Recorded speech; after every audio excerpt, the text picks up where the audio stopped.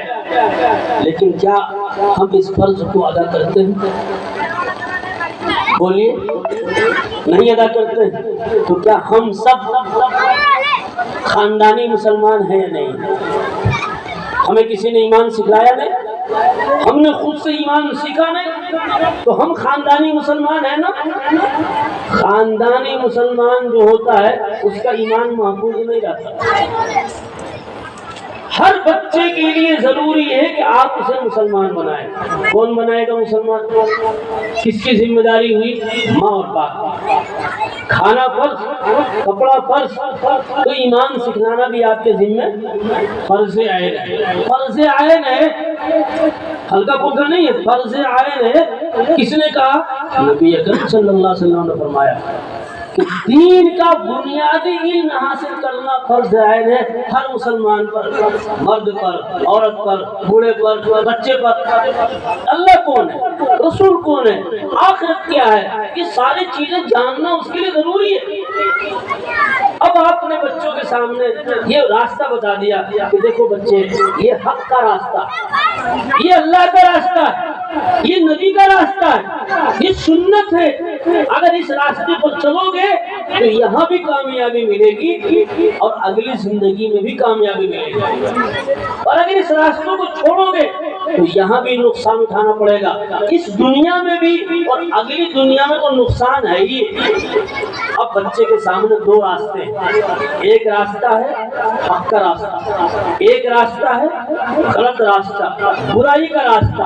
اب آپ نے کہا کہ تمہیں جو پسند ہے وہ اختیار کر لو، تم اس راستے پر چلنا چاہتے ہو یا اس راستے پر چلنا چاہتے ہو؟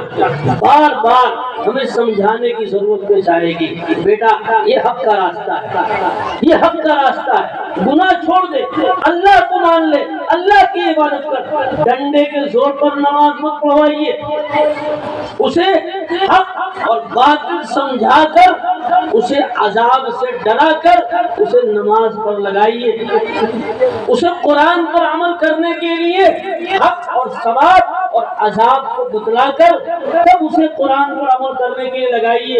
اگر آپ کا بیٹا اور آپ کی بیٹی حق سمجھ کر اگر نماز پڑھتا ہے، حق سمجھ کر برائی سے بچتا ہے، حق سمجھ کر اللہ کے حکموں کو مانتا ہے، تو کل کو وہ دین سے پھرے گا نہیں۔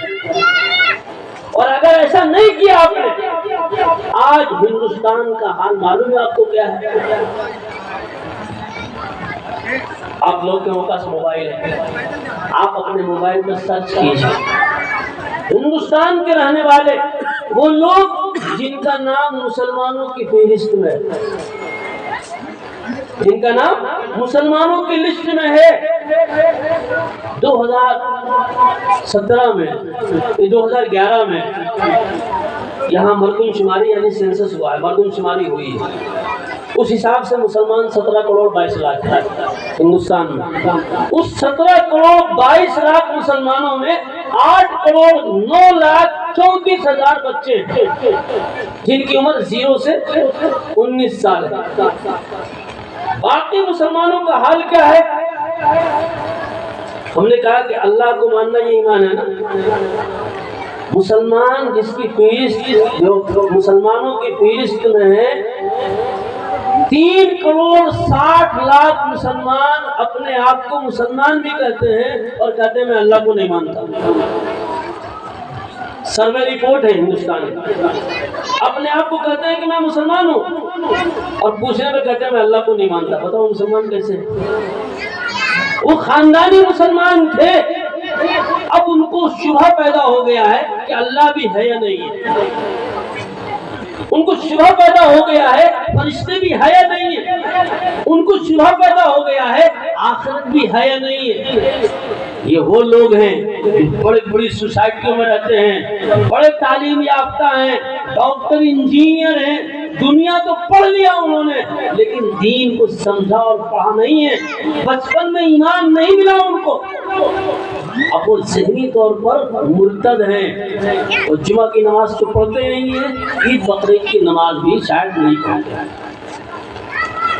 آپ گھوم کر شہروں میں دیکھ لیجئے، ایک نہیں ہزاروں لوگ ملیں گے، اور اس کی وجہ یہی ہے کہ اگر آپ کے محلے میں، آپ کی بستی میں نے ایک سروے آپ کو بتایا کہ اگر 180 بچے ہیں 60 گھروں میں اور 20-30 بچے مکتب پڑھنے آ رہے ہیں، گویا کہ 18% بچوں نے مکتب پڑھا ہے، باقی کہاں گئے؟ 82% بچے کہاں گئے؟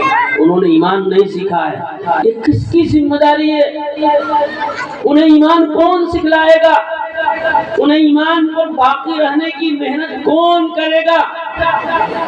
ہم آپ کریں گے، ماں باپ کریں گے۔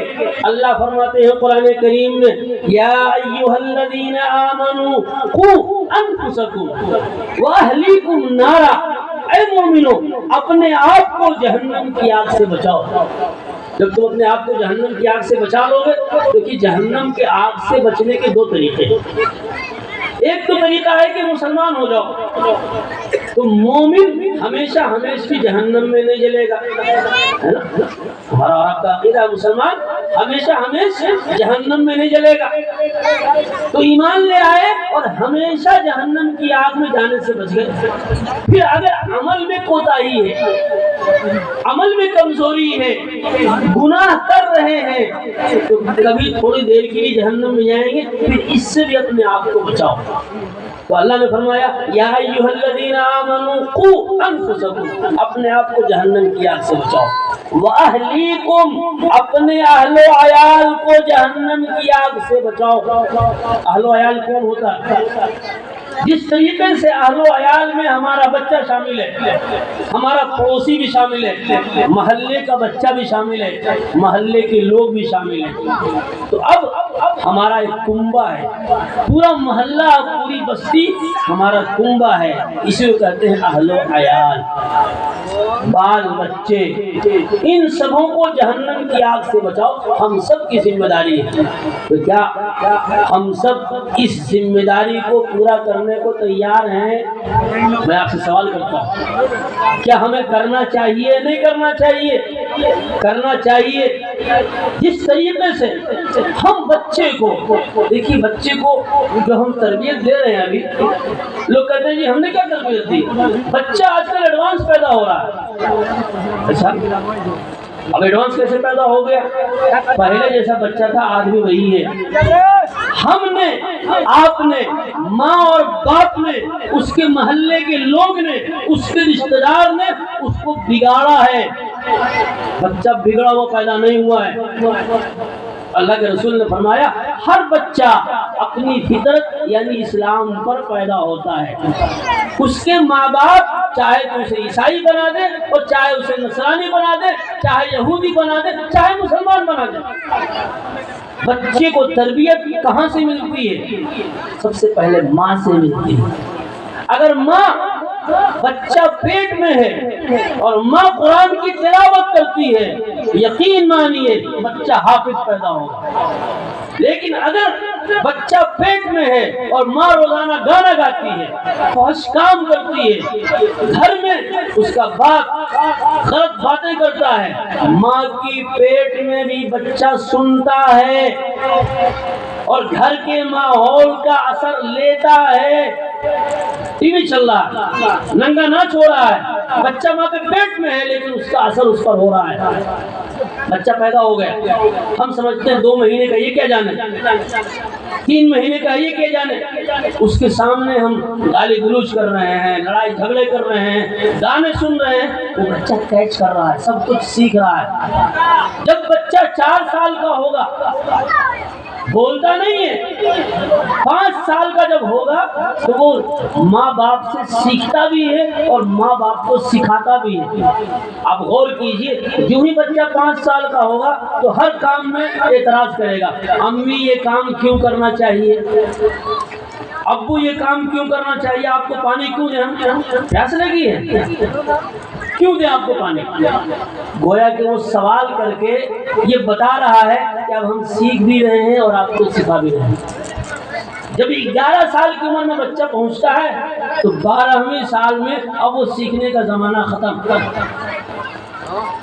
اب عمل کا زمانہ شروع ہوا، تو ہم کہتے ہیں جی بچہ بگڑ گیا، نافرمان ہو گیا۔ آج کل بچے ہی ویسے ہو رہے ہیں۔ خراب کس نے کیا؟ گھر والوں نے خراب کیا، ماں باپ نے خراب کیا، گھر کے ماحول نے خراب کیا، آپ نے اس کو خراب کیا ہے۔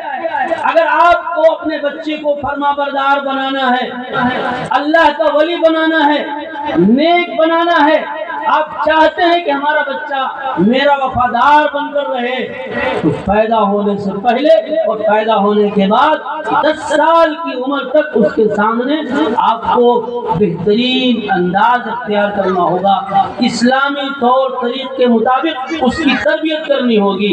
آج ایک بچے کو اپنی ماں نہلا کر، دھلا کر، کپڑے پہنا کر، لے جا کر اسکول تک چھوڑ کر آتی ہے، لیکن وہی بچہ جب شام میں گھر آیا، اسکول کا ڈریس اتارنے کے بعد مکتب جانا ہے تو ماں کہے گی اٹھا بستہ لے کے چل مکتب جا۔ تربیت ہو گئی بنا کہے ہوئے۔ بچے کے دل میں یہ بات بیٹھ گئی کہ وہ تعلیم جہاں ہم کو صبح ماں نے نہلا دھلا کر، کپڑے پہنا کر چھوڑ کر آئی تھی، وہ تو بہت اہم ہے، اس کی عزت ہے، اور یہاں مکتب پڑھنا، قرآن پڑھنا یہ فضول چیز ہے۔ بنا کہے ہوئے آپ نے بچے کو تربیت کر دیا۔ اگر آپ کو اس کی اہمیت بٹھانی ہوتی، اگر آپ بچے کو تربیت دینا ہوتا بڑھیا طریقے سے اسلامی روایت کے مطابق، تو آپ اس بچے کو اسکول سے آنے کے بعد کپڑا بدلتے، ڈریس نیا پہناتے، دوسرا پہناتے، کتاب ہاتھ میں دیتے، اس سے کہتے ہیں کہ اللہ کی کتاب قرآن کریم ہے، سینے سے لگا اور چل ہم تمہیں چھوڑ کے آتے ہیں۔ یہ بہت بابرکت کتاب ہے، یہ اللہ کی کتاب ہے، اس پر عمل کرنے سے دنیا بھی بنتی ہے، آخرت بھی بنتی ہے۔ تو یہ اسلامی تربیت بچے کی ہوتی، لیکن ہم نے ایسا نہیں کیا۔ گویا کہ بچے کو بنا کہے ہوئے غلط تربیت ہم خود دے رہے ہیں۔ کیا ہمیں صحیح تربیت دینے کی ضرورت ہے یا نہیں ہے؟ یہ سارے سوالات میں آپ سے کر رہا ہوں۔ اگر کبھی موقع ملا پھر آپ سے ملاقات ہوگی اور اس سوال کا جواب ہم آپ سے تلاش کریں گے۔ میں نے ابھی آپ کے مولانا صاحب کو، حافظ صاحب کو، جو آپ کو استاد ہیں، انہیں بھی کچھ باتیں میں نے سکھائی ہیں، یہ بھی عمل کریں گے، لیکن ان کو عمل کرنے سے پہلے ہر ماں باپ کو عمل کرنا ہوگا۔ کریں گے انشاءاللہ؟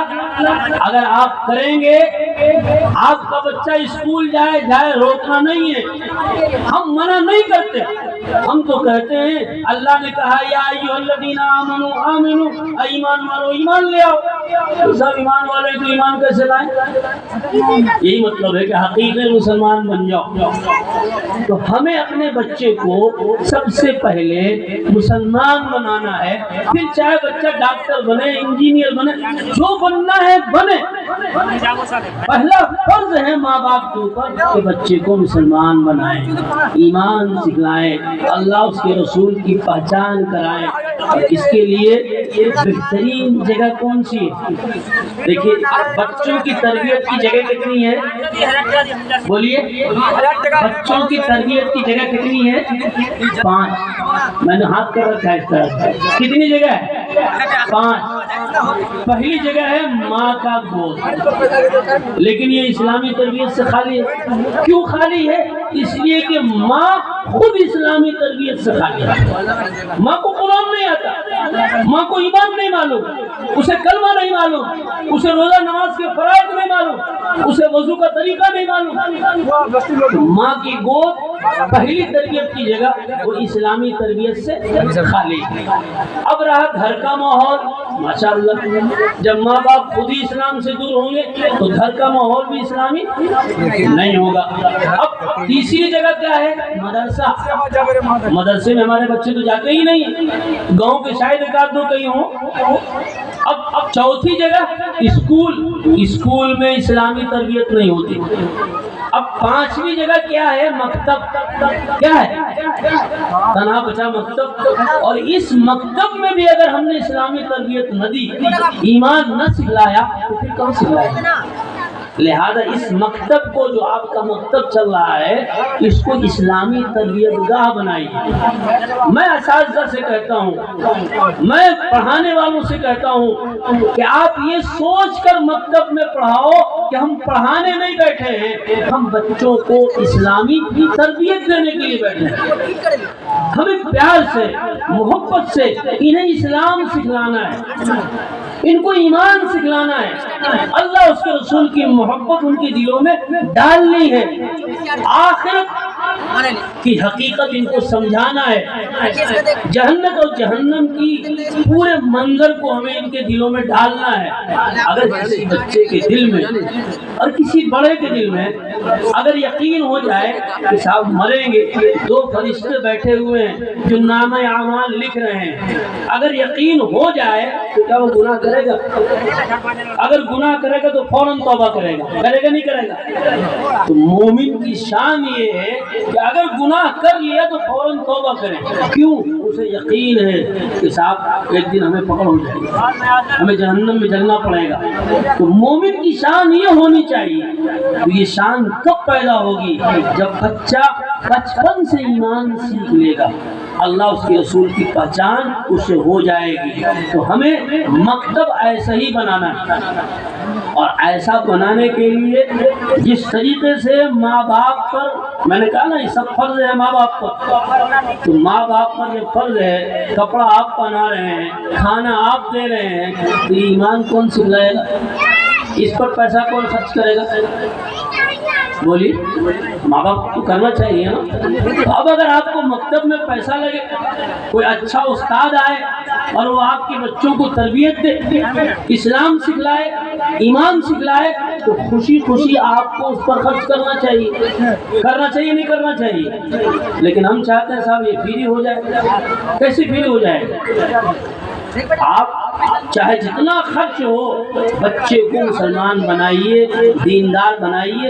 ہر ماں باپ کی ذمہ داری ہے، اس ذمہ داری کو ادا کیجیے. اسی ذمہ داری کو بتانے کے لیے میں آپ کے سامنے یہ چند باتیں رکھا ہوں کہ ہر ماں باپ، ہر محلے والے، کمیٹی کے لوگ، محلے کے لوگ یہ سمجھیں کہ ہم سب ذمہ دار ہیں اپنے گاؤں کو، اپنے محلے کو، اس کے یہاں کے معاشرے کو دیندار بنانا ہے. اور دیندار معاشرہ جب بنے گا جب بچہ بھی دیندار ہو، دین سیکھے، ایمان سیکھے، بڑے بھی دین سیکھے، ایمان سیکھے. بڑوں کو دین اور ایمان سیکھنے کے لیے تبلیغی جماعت ہے نہیں ہے، کام کرتی ہے. ایسے ہی عورتوں کے اندر بھی دین کو پیدا کرنا ہے، ان کے دلوں میں بھی ایمان کی حقیقت کو جگانا ہے، انہیں بھی تربیت کی ضرورت پیش آئے گی. تو بڑی عورتوں کو بھی نماز سکھانے کے لیے آپ آدمی تیار کیجیے تو انہیں نماز اور قرآن سکھلایا جائے. اللہ تعالی ہمیں اور آپ کو عمل کی توفیق عطا فرمائے. وآخر دعوانا ان الحمدللہ رب العالمین.